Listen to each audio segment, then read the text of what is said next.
Shabbat Shalom. We now start the third of the 5 books of the Torah, the book of Leviticus. In actuality, very little happens in this entire book. The whole book takes place in 1 month, the first month of the second year of the Exodus, and it all occurs at or around Mount Sinai. Leviticus is, by all accounts, an acquired taste. Filled with complex laws of purity and sacrifice, Leviticus is an ode to rite and ritual in an age when tradition itself is often ignored and even denigrated. Vayikra is about sacrifices, and through these laws, they have been inoperative for almost 2,000 years since the destruction of the temple. The moral principles they embody are still challenging. It's actually the first book of the Bible that children start studying, the very beginning of the book of Leviticus. Sacrifice in Hebrew is korban.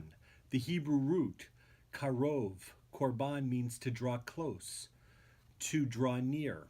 Unlike the English translation, sacrifice would suggest losing something in the act of offering.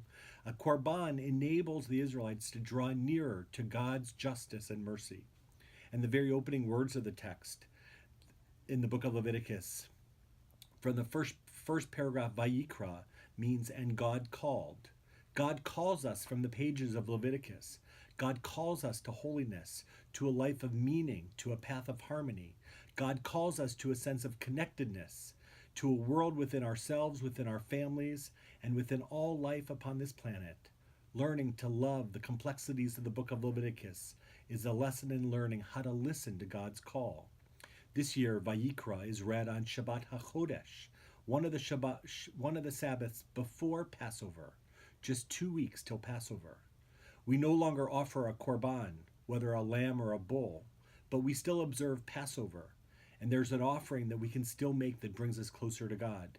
That offering is prayer, which, being invisible, transcends the space and brings us, karov, brings us closer to God. Prayer is the response of a free people to the eternal call of God. So take a moment this week and offer your own prayer to draw yourself closer to God. Shabbat Shalom.